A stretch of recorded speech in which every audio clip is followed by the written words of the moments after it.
Bienvenue dans le débat. Lundi noir sur les places financières mondiales. Elle dégringole face à l'inflexibilité de Trump qui a une nouvelle fois affirmé qu'il ne reviendrait pas sur sa politique de hausse des droits de douane.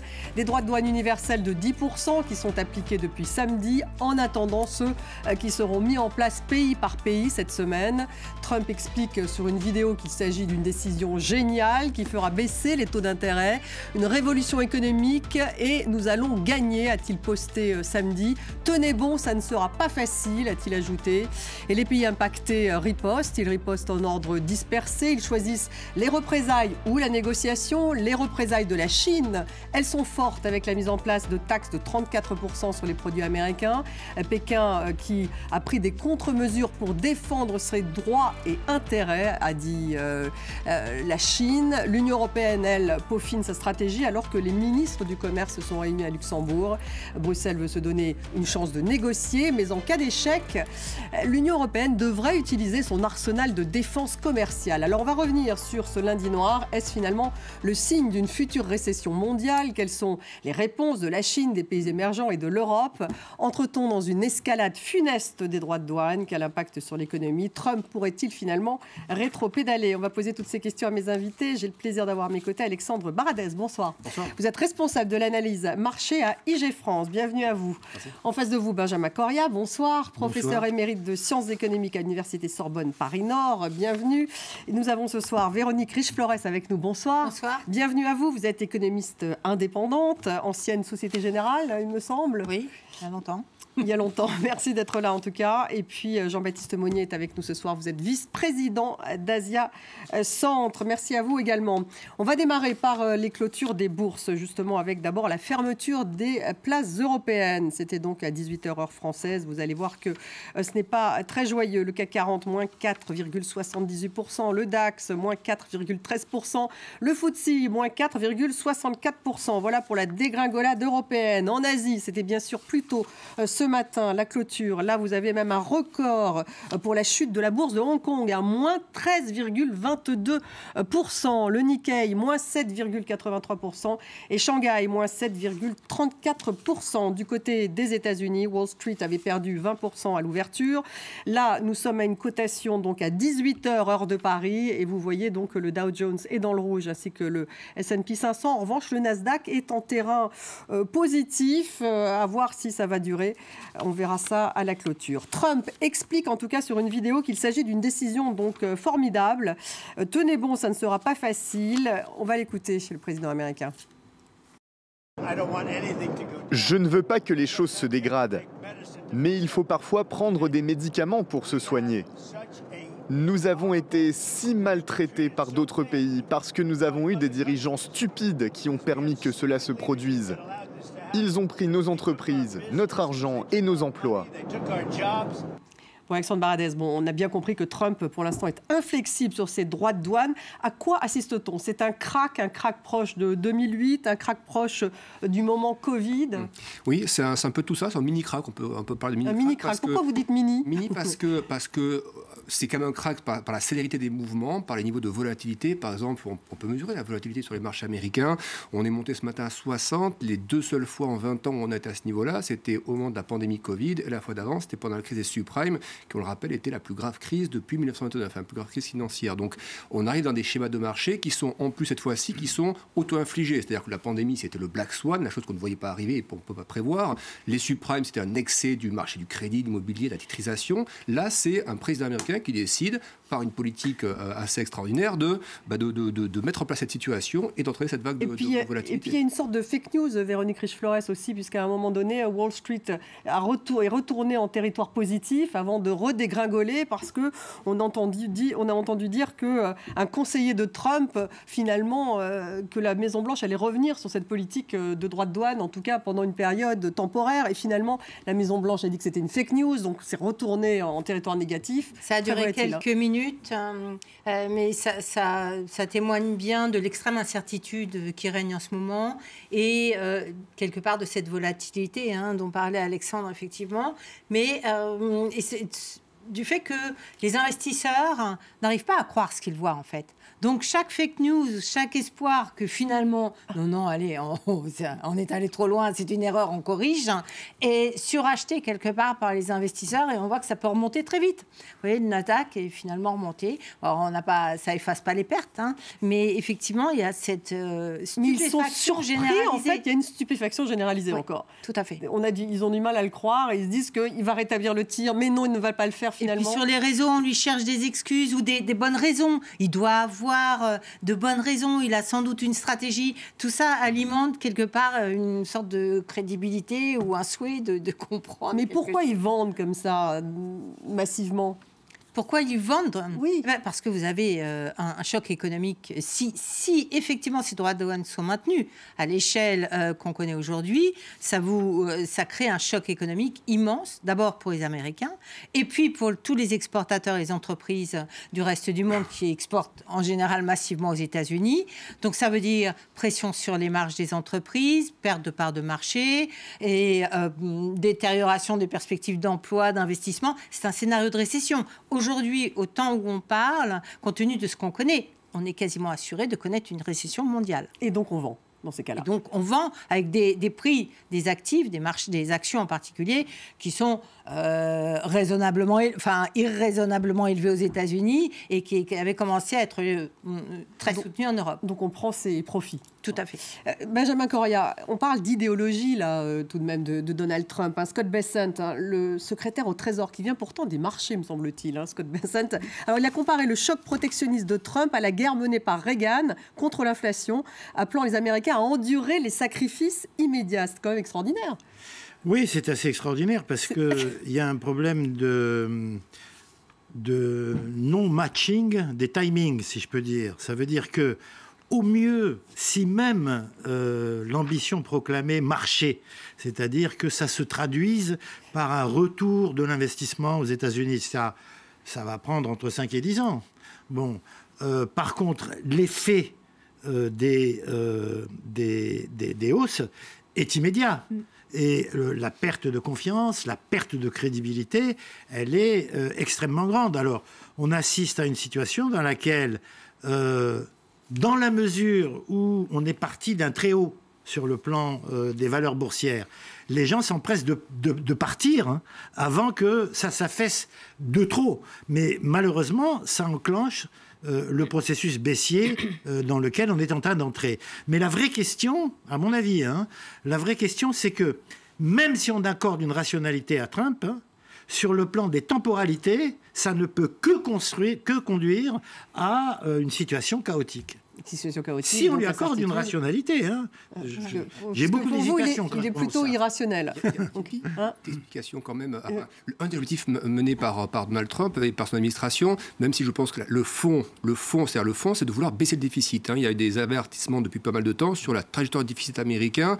Post-Covid, on avait des plus de 10% en 2020 et 2021 de déficit rapporté au PIB. Et les années qui ont suivi, ce n'est pas redescendu en dessous de 6%. Donc la Fed, plusieurs fois, a tiré la sonnette d'alarme en disant attention, le déficit est trop élevé. Et les taux élevés américains, ce n'était pas seulement des effets de l'inflation, c'était aussi un des effets de ce budget qui n'était pas équilibré. Donc il voudrait baisser le taux, lui. Voilà, et Trump a bien fait comprendre qu'il voulait que les taux baissent. Il a tapé sur la Fed et Powell a dit nous, on ne peut pas faire ça comme ça. Et Bessent a expliqué que l'objectif, c'est de faire baisser les taux longs. Et pour faire baisser les taux longs américains, les taux à 10 ans, 20 ans ou 30 ans, il n'y a pas 36 possibilités quand ils sont aussi hauts. C'est que soit vous actez, vous créez un ralentissement économique et du coup, vous avez les anticipations de croissance et d'inflation qui baissent. Et vous le faites. C'est incroyable de voir créer une récession dans son pays. Oui, je pense qu'ils ne voulaient pas de récession, ils veulent ralentir l'économie probablement, mais effectivement, ils sont confrontés à des taux qui sont trop élevés et un déficit trop élevé. Et donc, comment vous le réduisez ? Soit vous augmentez les impôts, et finalement, les taxes à l'importation qu'on voit actuellement, on ne peut pas dire que c'est des hausses d'impôts, mais c'est une taxe finalement sur les consommateurs, les entreprises, et donc ça a les effets d'une hausse assez forte. Donc c'est une rationalité à risque. Je vous donne la parole ensuite, mais je voudrais faire participer Jean-Baptiste Monnier. Un tout petit mot, parce que ce que vous dites a sa rationalité si on raisonne en termes de marché financier, de taux d'intérêt, etc. Mais je pense que l'objectif affiché, c'est pas celui-là. C'est bien de faire des emplois pour les petits blancs.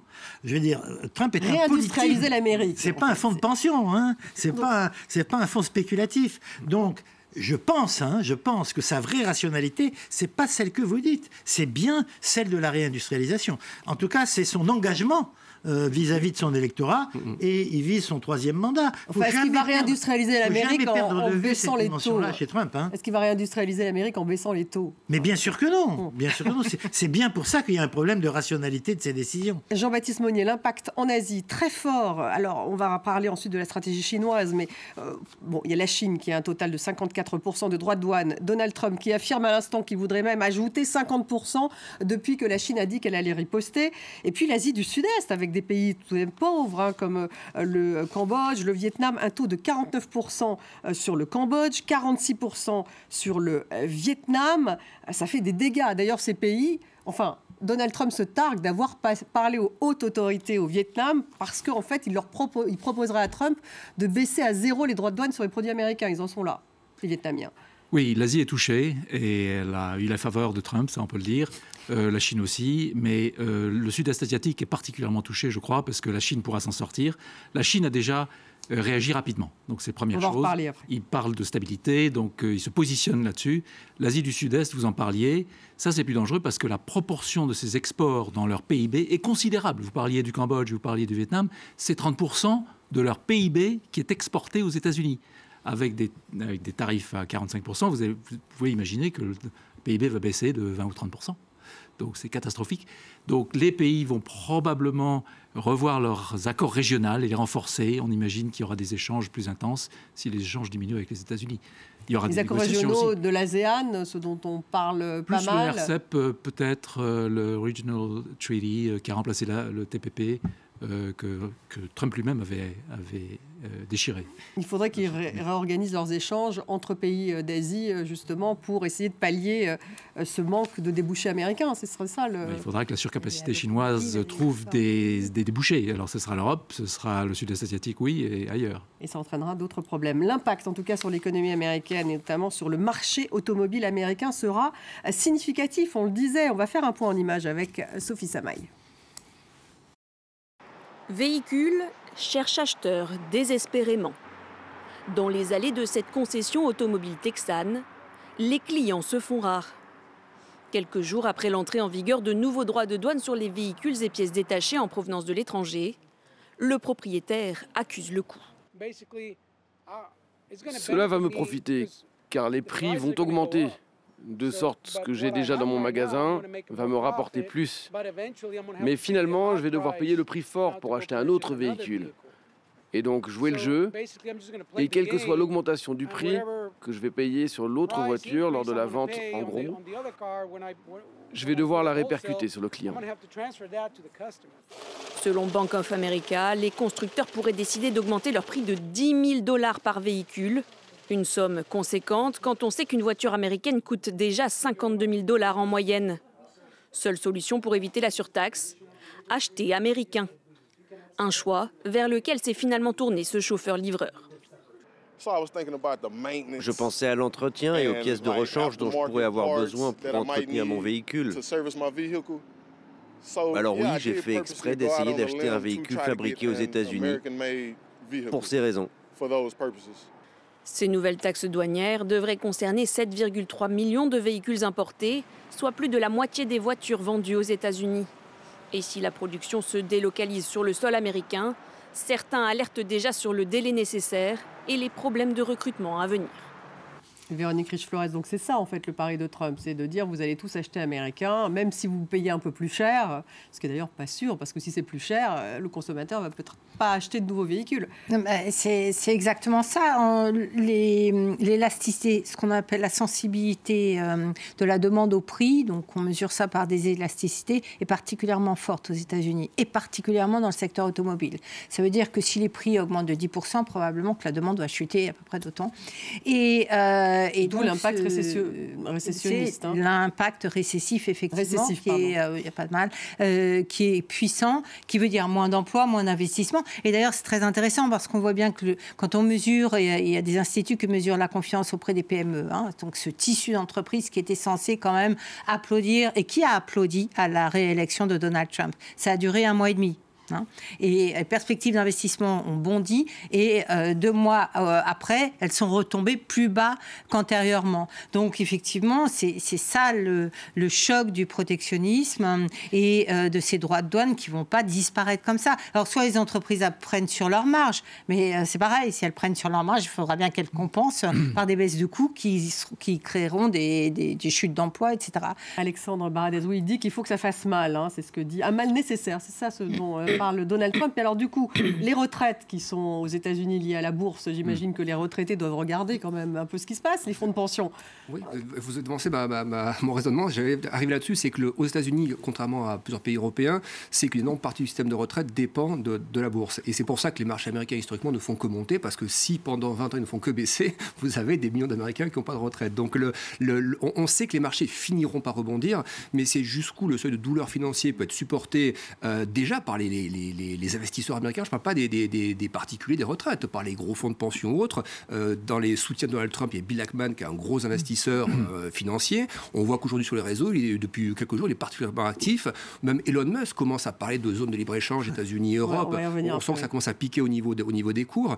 Et c'est pour ça que tout à l'heure je disais, pour pas que ce soit mal interprété, je pense que sur le fond, il est légitime de vouloir réduire le déficit, mais sur la forme, ça se fait d'une manière qui n'est pas la bonne et ça se fait de manière trop brutale. Les actions du Doge, par exemple, on peut tout à fait réduire la valeur de la fonction publique en l'étalant dans le temps, en faisant comprendre aux gens, sans les stigmatiser par type de fonctionnaire ou autre, ce qu'est en train de faire le Doge. On peut réduire un déficit de manière beaucoup plus linéaire et par des mesures assez équitables. Là, ce qui est en train de se passer, c'est une violence redoutable sur les fonctionnaires et les actions de Trump à l'échelle internationale.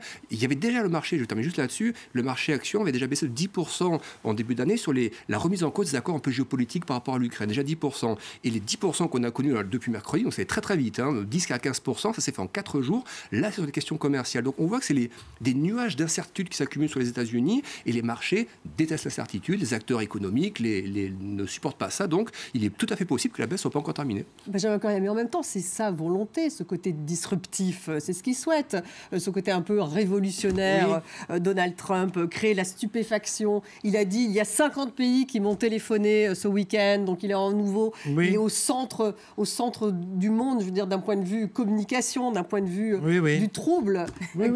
C'est le champion des faits alternatifs, parce que, je veux dire, les 50 pays qui ont demandé à négocier avec lui, j'aimerais savoir lesquels, parce que si c'est le Lesotho, je suis très dubitatif sur les gains qu'il va retirer.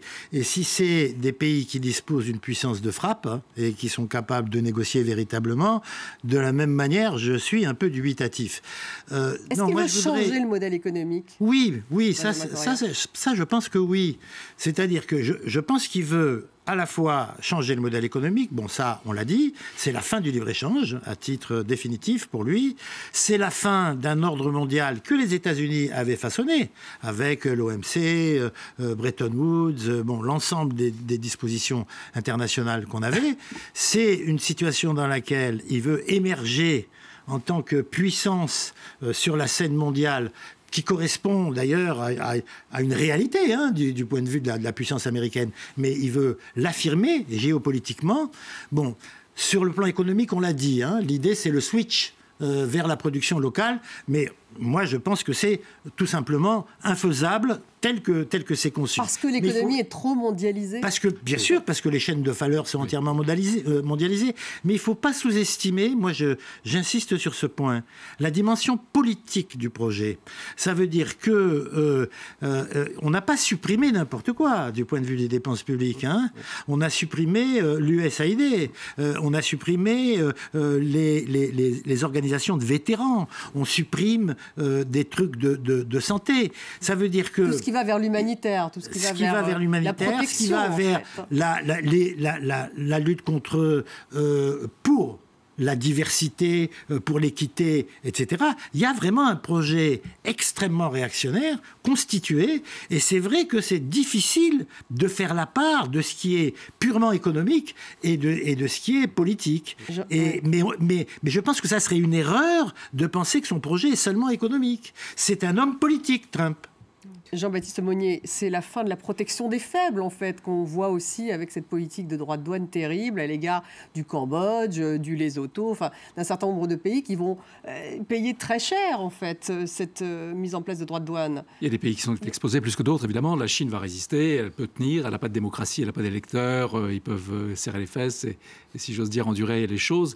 On verra des comportements différents entre les politiques qui ont des élections qui arrivent dans 1 an, dans 2 ans.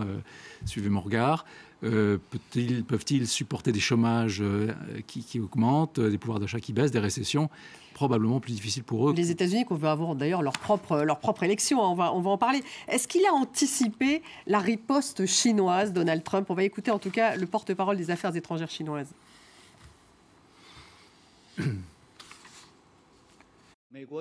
Les États-Unis pratiquent l'hégémonie au nom de la réciprocité, sacrifiant les intérêts légitimes des autres pays pour servir leurs propres intérêts égoïstes et placer les priorités américaines au-dessus des règles internationales.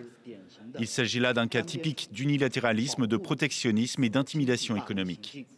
Jean-Baptiste Monnier, je me tourne vers vous parce que vous êtes le spécialiste de la Chine. Est-ce qu'il a anticipé ça? Parce que la Chine riposte avec des taxes de 34% sur les produits américains à partir du 10 avril. Et Trump, d'ailleurs, riposte aussi en disant qu'il voudrait rajouter encore des taxes. Donc là, on n'est plus à 54%, mais 50% en plus.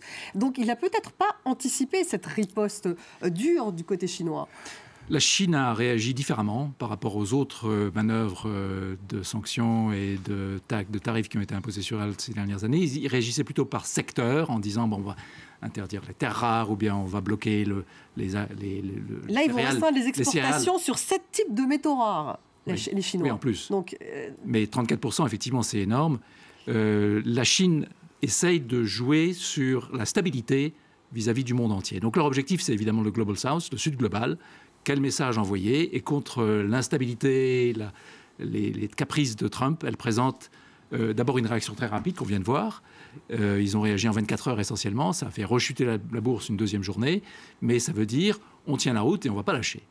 Et donc pour eux, c'est une ligne et ils vont pouvoir tenir. Il va falloir...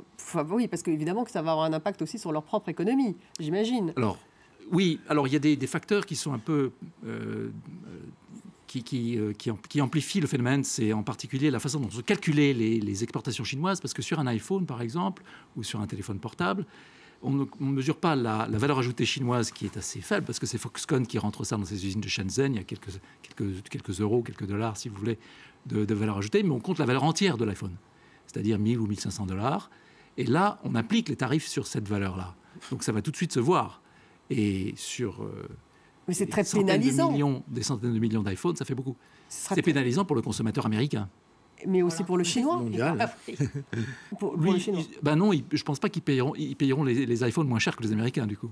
Oui, alors justement, l'impact, Alexandre Baradès, il y a un bras de fer très clair entre les États-Unis et la Chine. On parle maintenant de découplage en termes économiques, alors qu'avant, ils conservaient des relations économiques, même s'il y avait du protectionnisme sur certains produits. Donc ça, qu'est-ce que ça va changer?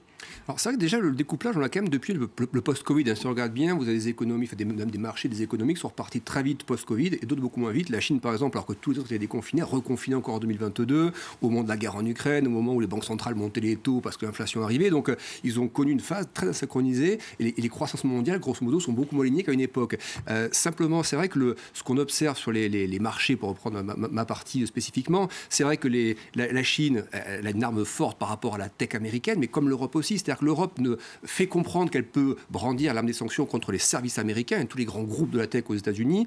Leur grosse force, c'est aussi l'aspect domestique sur le marché américain, mais sur l'exportation des services en Europe, la vente de services des entreprises américaines aux Européens. Donc l'Europe, c'est un peu sa bombe nucléaire. On va y revenir. Voilà, si vous êtes là-dessus, mais la Chine, effectivement, peut le faire aussi avec Tesla, avec Apple ou autres, et c'est pour ça aussi que les marchés américains, le segment qui baisse le plus depuis quelques semaines, c'est le segment de la tech, alors qu'il est très très cher aussi en termes de valorisation, mais vous êtes déjà à 35% de baisse sur les 7 magnifiques, ces grands groupes américains, en l'espace de 3 mois seulement. 35%, c'est absolument gigantesque.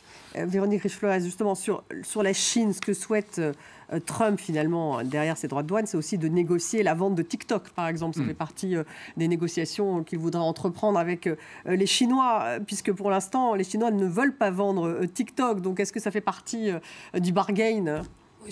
Oui, ça fait partie. Enfin, je pense que c'est surtout pour amuser la galerie. Non, la bataille contre la Chine, elle est profonde. La Chine, il y a 5 ou 7 ans, avait tous les éléments pour pouvoir rattraper l'économie américaine, voire la dépasser à un horizon de 10 ans. Donald Trump a littéralement casser cette dynamique. Et d'ailleurs, si on a un découplage avec une économie chinoise qui se porte pas bien, hein, quoi qu'on en dise, ça a commencé fin 2018, c'est-à-dire 6 mois après l'introduction des droits de douane. Et depuis cette période, l'économie chinoise a beaucoup de mal à substituer ses pertes. Elle a bien essayé de diversifier en Amérique latine, etc.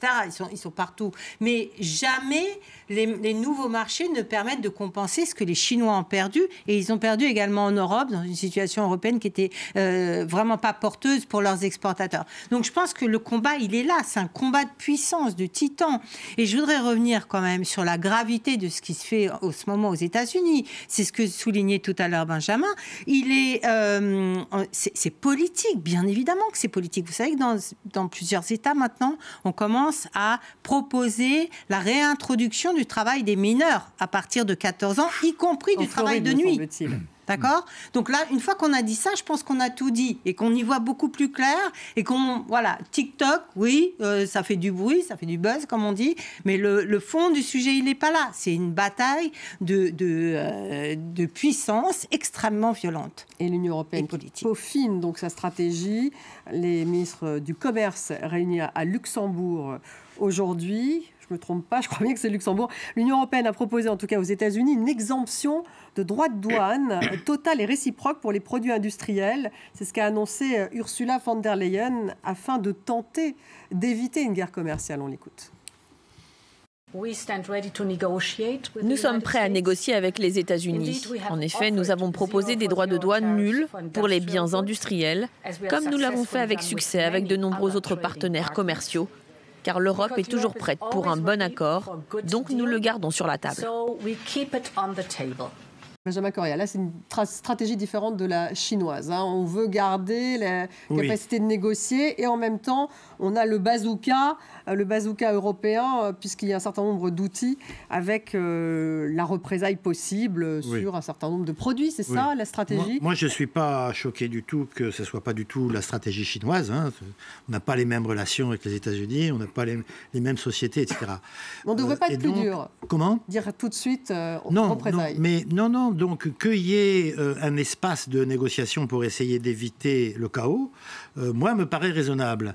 Le seul doute que j'ai, parce que pour le moment, je pense que ce n'est pas encore très clair, c'est quels instruments de bargain, quels instruments de négociation, donc quelles menaces prêtes à exécuter, l'Europe a dans sa manche. Et théoriquement, les instruments existent. Ça veut dire que l'acte anti-coercition, ça veut dire que le DIMA, ça veut dire que il s'agit de taxer les services numériques américains, fermer l'accès à la fois les opérateurs et à la fois les services offerts. Donc je veux dire, on a une gamme très large, plus l'acte anti-coercition. Donc les instruments existent. La question qui me trouble, c'est jusqu'où on est prêt à faire comprendre à Trump qu'on va utiliser ces instruments. Moi, je trouve pour le moment l'Europe très, très timide et peu convaincante. Bon, si on résume, il y a eu l'épisode acier-alu. Donc là-dessus, il y a une riposte. 28 milliards, voilà. On a mis du temps, mais on a élaboré une riposte qui va entrer en action demain ou après-demain, je crois, quelque chose comme ça. Mercredi, me semble. Mais là, c'est 28 milliards. On passe maintenant à des volumes qui sont chiffrés environ 10 fois plus. C'est de l'ordre de 300 milliards. Qu'est-ce qu'on a dans notre manche qui vaut 300 milliards ? C'est ça la question, et qu'on est prêt à exécuter. Alors moi, je suis de ceux qui pensent que oui, c'est bien du côté du numérique qu'il faut aller, parce que là, je veux dire, les grandes firmes, la big tech, comme on dit, les big pharma, se permettent tout et le contraire de tout. Mais ça, en fait, concrètement, ça voudrait dire quoi? On taxe quoi? Ça veut dire plusieurs choses. On peut taxer... sur les services numériques. On peut taxer sur les services numériques d'abord les profits. Ça veut dire qu'il y a des moyens de faire en sorte que le fait de déclarer dans les paradis fiscaux et pas les ventes effectives à l'intérieur du pays, les nouveaux instruments européens le permettent. Bon, donc ça, c'est une première chose. Après, il y a, une série de services qu'on peut interdire, qu'on peut contrôler, qu'on peut restreindre. Ah non, mais il y en a toutes. Des services sur le cloud, des services... ça veut dire qu'on n'aura plus accès à Google de manière... Non, on peut restreindre la manière dont Google exerce un monopole quasi complet sur la publicité en ligne. Non, je veux dire, la question n'est pas peut-on. La question est, est-on prêt à... Elle est là, la question. Et on va voir la réponse de Stéphane Séjourné. C'était ce matin chez nos confrères de France Inter, le vice-président. Nous pourrions décider de retirer l'ensemble des entreprises américaines des marchés publics, par exemple, européens. Alors, c'est le bazooka économique, puisque un certain nombre de services sur lesquels nous n'avons pas d'autres options que de choisir les Américains, notamment les services numériques. Et donc ça a des implications sur les entreprises européennes. Il faut regarder dans quel secteur exactement et pourquoi nous pouvons le faire, mais ça fait partie des sujets qui sont sur la table et en discussion aujourd'hui avec l'administration américaine. Évidemment, ça a des impacts majeurs pour les entreprises américaines. Et dans ce cadre-là, le rapport de force, en tout cas, il est sur la table. Véronique Riche-Flores, on n'a pas encore très bien compris, enfin ça reste flou, de quelle société parle-t-on? Qu'est-ce que ça voudrait dire concrètement? Concrètement, ça peut prendre tout un tas de formes. Airbnb, c'est une société américaine, on peut la taxer. Tout. Bien sûr. Voilà. Et il y en a pléthore. Alors, ça veut dire que le consommateur européen, en tout cas, sera pénalisé s'il veut utiliser Airbnb pour ses vacances. Ben oui, mais ça c'est bien le principe de la... Excusez-moi, mais le consommateur qui fait du tourisme. Par contre, le résident qui a besoin de se loger dans sa ville intramuros, lui, il va y gagner. Et donc, Abritel, qui doit être français, non, je ne sais pas, en tout cas, Abritel. Abritel qui n'est pas américain. Imaginons que ce soit français, je ne connais pas Abritel, mais serait privilégié. Et donc là, on rentre effectivement dans cette logique de guerre commerciale où on privilégie nos entreprises locales par rapport aux américaines. Donc il y a des tas d'exemples, parce qu'en réalité, il y a tout un tas d'applications. Alors après, il y a la problématique de l'accès au marché public et des investissements éventuellement américains en Europe. Mais oui, américains en Europe. Parce que là, Emmanuel Macron a déjà demandé aux investisseurs français de mettre sur pause les investissements aux États-Unis. On peut également tenter de retenir les entreprises européennes d'aller investir massivement aux États-Unis. Alors, je ne suis pas sûre qu'elles aient besoin qu'on les retienne beaucoup, parce que j'imagine que le contexte actuel ne va peut-être pas les inciter à courir s'installer aux États-Unis. Mais voilà, il y a tout un tas de mesures, mais ce qui vient d'être dit est très clair. L'Europe est tiraillée, il y a des intérêts économiques majeurs de certains pays, plus importants que d'autres. On laisse la porte ouverte à la négociation, ce qui est indispensable. Mais je partage l'avis qu'on pourrait être beaucoup plus ferme sur l'arrière-plan. On peut négocier, mais on peut faire aussi des choses beaucoup plus dures. Jean-Baptiste Monnier, vous avez l'air de douter sur le fait que les entreprises européennes n'investissent pas aux États-Unis malgré tout. Elles investissent. CMA-CGM a fait juste une annonce il y a quelques semaines dans le bureau Oval. Mais sur les marchés publics, ça me rappelle, il y a une dizaine d'années, les Allemands et les Français avaient décidé pour certaines organisations publiques de ne plus acheter les logiciels Microsoft, par exemple, et d'utiliser du logiciel ouvert. Et ça ne s'est pas fait. Donc, il y a des monopoles américains, évidemment. que ce soit Microsoft, et l'autre solution, c'est Apple aujourd'hui. Donc, on est toujours dans l'américain. C'est très difficile. Les Chinois se sont préparés à remplacer tous ces logiciels. Ils les ont aujourd'hui dans les services publics. Ils ont déployé des remplacements. Nous ne l'avons pas fait. Si c'est sûr, on ne va peut-être pas remplacer justement les Américains par les Chinois. En fait, ce serait ça aussi la problématique. Alexandre Baradès dans le numérique. Moi, je pense quand même que le bras de fer... Est-ce qu'on va mettre du Huawei à la place du Apple? Non, ça, je ne crois pas du tout. Mais par contre, je pense qu'une arme principale et qui n'est pas celle forcément que l'arme économique, c'est l'arme des marchés. C'est-à-dire que les Chinois ont aussi compris l'importance des marchés pour les Américains. L'Europe le comprend aussi. Quand on prend le cas des ventes de services des groupes américains en Europe, Amazon, Microsoft, etc., il faut bien se rendre compte que ce qu'on appelle les 7 magnifiques, les 7 méga-caps américaines, elles pesaient, avant ce mouvement de mini-crack, cette valeur pesait plus de 60% de la capitalisation totale du Nasdaq, par exemple. Donc, si à un moment donné, ces valeurs perdent 30, 40, 50%, je pense que, comme dans beaucoup de cas, on l'a vu, par exemple avec la Grèce, même si c'était un épisode extrêmement douloureux, mais quand les marchés envoient des signaux que la situation n'est pas acceptable, comme la crise de la dette à l'époque en zone euro, comme la crise des subprimes aux États-Unis, ce sont les marchés à un moment donné qui vont obliger Trump à changer son fusil d'épaule. C'est pour ça que là, déjà,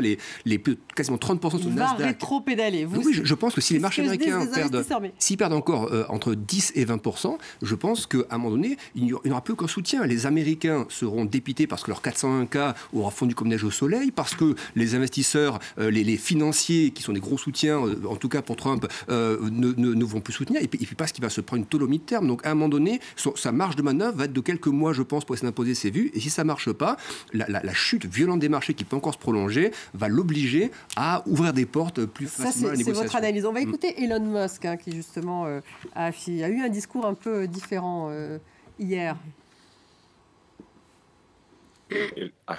J'espère que l'on s'accordera sur le fait que l'Europe et les États-Unis devraient passer, idéalement selon moi, à une situation de tarif zéro, créant ainsi une zone de libre-échange entre l'Europe et l'Amérique du Nord. C'est ce que j'espère. Il y a aussi plus de liberté pour les gens de se déplacer entre l'Europe et l'Amérique du Nord s'ils le souhaitent. S'ils souhaitent travailler en Europe ou en Amérique, ils devraient être autorisés à le faire, à mon avis. C'est en tout cas le conseil que j'ai donné au président. Benjamin Correa, pour une fois, on n'est pas tout à fait sur la même longueur d'onde. La première chose qu'il faut noter, c'est que Musk n'a pas fait partie du groupe des conseillers qui a décidé des mesures en ce qui concerne les droits de douane. Deuxièmement, clairement, lui, il est directement pénalisé par les décisions prises. Ça veut dire que Tesla a ses bases en Chine, et pour ce qui n'est pas de ses bases en Chine, elle a ses piles en Chine. Ça veut dire qu'il va prendre ça en plein dans le nez. On parlait tout à l'heure des services numériques. Moi, je vais vous dire une chose, tout à fait entre nous. Allez-y. Moi, je serais vraiment pas triste si on fermait X. C'est un égout, ce truc. C'est un égout. Mais ça, vous pouvez le faire aujourd'hui. Vous n'avez pas besoin d'attendre les droits de douane. Ah oui, mais le faire aujourd'hui, ça pénalise durement. Ah, fermer. Oui, fermer X. Oui, fermer X. Fermer, ça veut dire X doit introduire et se mettre en conformité avec le RGPD et doit réintroduire une surveillance qui fait que c'est pas un égout, qu'on peut pas insulter tout le monde, qu'on peut pas mentir, qu'on peut pas mettre les fake news en tête des annonces. Ça, je veux dire, il y a absolument tout. Ça prend 10 minutes. Comment dire? Les Brésiliens l'ont fait. Et en 3 jours, un accord a été trouvé avec les Américains. Donc c'est juste parce que vous demandiez des exemples. Bon, j'en donne un. Alors, malheureusement... Ça pourrait faire rétropédaler Donald Trump, vous pensez? Ça pourrait faire rétropédaler Donald Trump ça peut casser l'alliance et la coalition qui est autour de Trump. En particulier, le revirement pour partie spectaculaire de la Big Tech qui s'est aligné derrière Trump et pourrait réfléchir une deuxième fois. Ils n'arrêteront pas de réfléchir parce que ça dépend de leur portefeuille. Donc si on touche à leur portefeuille, ils repenseront encore différemment une troisième fois. Voilà. Donc je veux dire, Musk, c'est le point vulnérable par excellence. Et je pense que Apple et Google, pour des raisons différentes, compte tenu des dossiers qui sont montés pour abus de position dominante et établis, aujourd'hui, il n'y a plus qu'à appliquer. Oui, on en revient à la question des marchés. C'est-à-dire qu'Elon Musk, effectivement, le cours de bourse était divisé. Alors, il y a un excès avant l'élection qui est corrigé aussi. Mais on voit qu'il y a parié sur Trump, sur les marchés avant. Il y a quand même quelques bruits il y a quelques jours sur le fait que. Encore une fois, je pense que ce n'est pas des bruits qui sortent au hasard. Des bruits qui circulaient que Elon Musk pouvait assez rapidement finir sa mission au sein du Doge. Je pense que c'est volontairement des petits messages envoyés au marché. Après, c'est démenti, etc., par la Maison-Blanche d'une certaine manière. Mais je pense que Musk et ce qu'on disait, les marchés vont rappeler à l'ordre à un moment donné. Soit ils estiment que c'est un homme qui doit gérer ses affaires. Et Musk, effectivement, lui, il attendait, je pense, et c'est pour ça qu'on voit qu'il change un petit peu d'avis maintenant sur quelques aspects, c'est qu'il attendait une dérégulation très rapide, notamment sur tout ce qui est conduite autonome, parce que c'est son prochain très gros marché. Il y a aussi les humanoïdes, mais ça, c'est plus lointain. Mais son prochain gros relais de croissance aux États-Unis dans le monde, c'est la conduite autonome. Et ce que vous disiez tout à l'heure sur le timing des choses, là, avant que tout ceci se mette en place, son cours de bourse sera fondu de 80% avant que tout ceci ne voit le jour. Donc, à un moment donné, il va devoir, je pense, se mettre un petit peu en retrait de ses fonctions gouvernementales pour se refocaliser sur la partie privée de ses activités. Et ça pourrait peut-être faire basculer. Et ça fera rebondir le cours de bourse. On l'a vu le jour de jour, en tout cas, dès que l'information est sortie, boum, Tesla rebondit de 20-30%. Alors, c'est retombé derrière, mais le fait que Musk sorte du Doge à un moment donné, ça fera rebondir le cours de Tesla. Un mot sur un produit un peu plus proche, le Bourbon. Alors le Bourbon américain, a priori, devrait... ça, c'est une des ripostes européennes, de taxer le Bourbon. Et on entendait ce matin Stéphane Séjourné qui disait on va négocier autour du Bourbon américain, essayer justement de ne pas le taxer, afin que Donald Trump renonce à cette taxation hallucinante, 200%, je crois, sur les champagnes, les spiritueux français. Donc c'est une menace très française, j'ai envie de dire presque. Mais est-ce que c'est une menace qui paraît risible, hein. On va taxer le Bourbon, c'est comme quand on a taxé en 2018 les Harley Davidson. Bon, c'est quand même... ça fait petit. En même temps, on sent qu'il y a une sensibilité autour de ce sujet. Donc, c'est peut-être pas totalement anodin. Et effectivement, et on l'a vu avec la réplique qui a été, si vous taxez le Bourbon, nous, on revient avec 200% sur, en particulier, les alcools français. Donc, le Bourbon, peut-être que le Bourbon ne fera pas partie des mesures, parce qu'on apprend à l'instant, pardonnez-moi, que la Commission européenne propose d'imposer des droits de douane à hauteur de 25% sur des biens américains à partir du 16 mai. Donc ça, c'est une nouvelle. Donc elle va le faire, a priori. 25% sur les biens américains à partir du 16 mai. Il y aura sur peut-être des biens ou les biens. Sur des biens américains. Des biens américains à partir du 16 mai. C'est un document officiel donc, de la Commission européenne l'information vient de nous parvenir à cet instant. Alors le Bourbon sera-t-il dans ces biens? Ça, on n'a pas encore le détail. Un dernier mot, Jean-Baptiste Monnier. Est-ce que l'Asie pourrait essayer d'orienter finalement face à ces taxes douanières américaines, orienter toutes ces marchandises vers l'Europe? Oui, partout où ils peuvent, parce qu'ils peuvent saturer le monde avec leurs produits. S'ils pouvaient exporter sur la planète Mars, ils le feraient. Ils ont des capacités pour alimenter toute la planète. Donc si on leur retire le marché américain, ce qui représente 570 milliards de dollars d'exportation, il va falloir qu'ils les réexpédient ailleurs. Donc on va voir probablement peut-être pas une bonne nouvelle pour l'Europe. Une inflation aux États-Unis, peut-être une déflation en Europe, parce qu'ils vont dumper leur prix. Et beaucoup de choses. Et s'ils dumpent leur prix, c'est pas forcément une bonne nouvelle pour l'Europe. Non, bien sûr que non. C'est ça, Benjamin Correa. Non, mais bien sûr que non, mais c'est pareil. Et tout ailleurs, d'ailleurs. Là, on peut très bien ne pas rester inactif. Alors, je voulais juste dire un mot là sur le Bourbon et les Harley Davidson. Bon, il y a un côté un peu folklorique, mais en vérité, ce qui est ciblé là, c'est des producteurs des États qui votent républicains.